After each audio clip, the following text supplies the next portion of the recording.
See, when one wants to transit from a non-vegetarian lifestyle to a vegetarian lifestyle, it is essential for people to know not the morals behind transitioning from non-vegetarian to vegetarian, but the actual facts.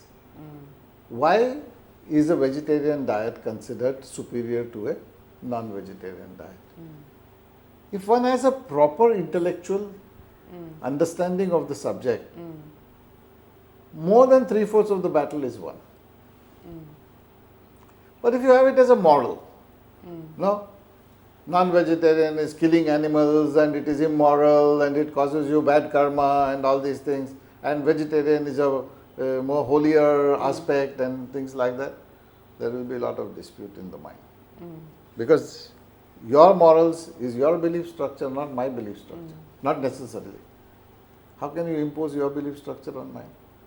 When you want to transit from a non-vegetarian lifestyle to a vegetarian lifestyle based on the moralistic aspects, it will raise lots of doubts in your mind. It will raise lots of resistance in your mind.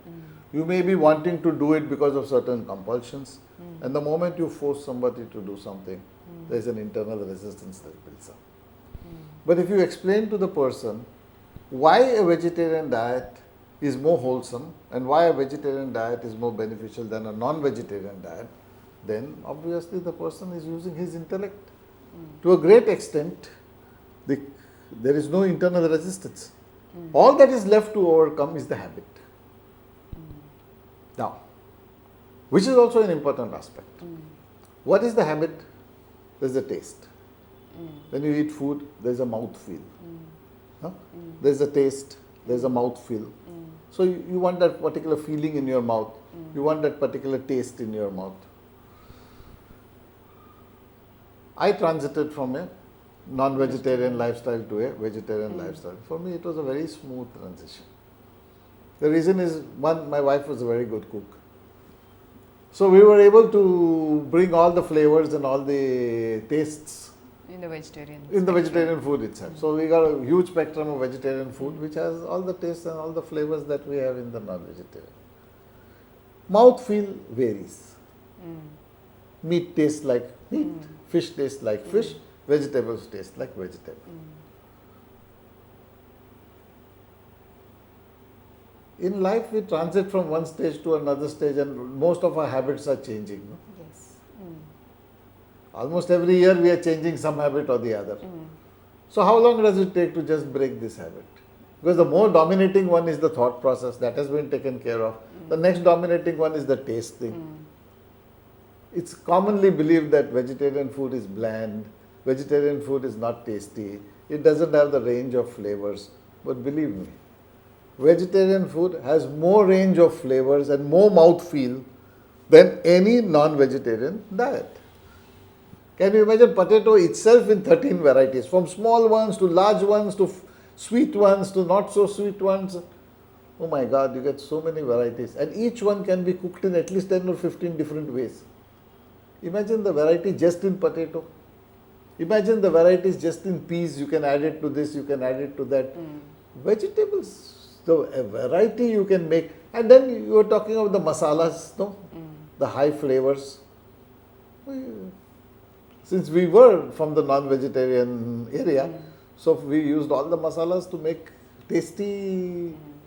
So many of my friends who used to say, that non-vegetarian, oh, you became vegetarian, you eat grass, you're like a goat or something like that. When they come and they eat food in my house, and they wonder,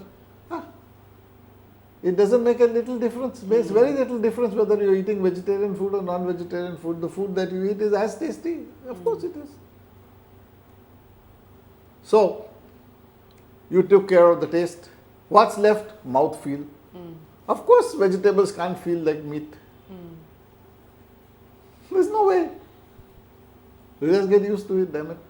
Why you're getting used to it? Because you already decided in your mind that I want to be vegetarian. Nobody is forcing you. You're not compelled. There is no external compulsion on you. There is no moralistic compulsion on you. The moment there is moralistic compulsion, what you will do? In a particular environment, you will be vegetarian, and in the night you will go somewhere else and eat non-vegetarian food. That is where the problem arises. it is Banned. it's banned for them to eat meat. They have no intellectual appreciation of the subject. So they, on the clandestinely, they will go and eat meat. That is where people talk about the difficulty of transition. If you understand it mentally, or you take a mental decision, oh, there is so much benefits in the vegetarian food, but I don't want to eat vegetarian food. So you don't transit. If you have decided to transit, then there is no problem. Then that one aspect of mouth feel, you can get rid of it in a short period of time.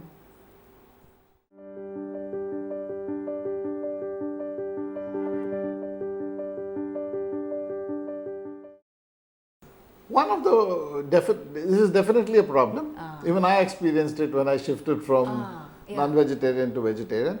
The protein absorption of the body is used to, so if you take meat or fish or eggs, there's high level of protein. So the body is absorbing a little bit of it.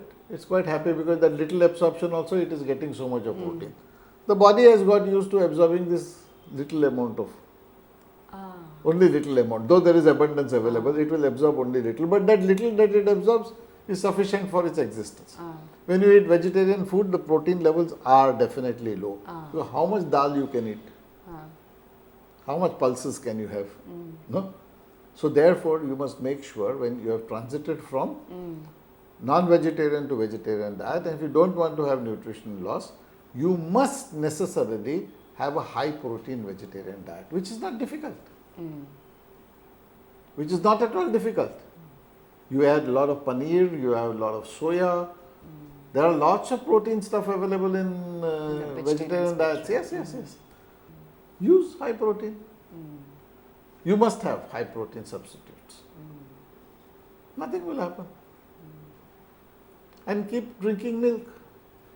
Milk is vegetarian and milk has protein and milk protein is easily assimilated by the body.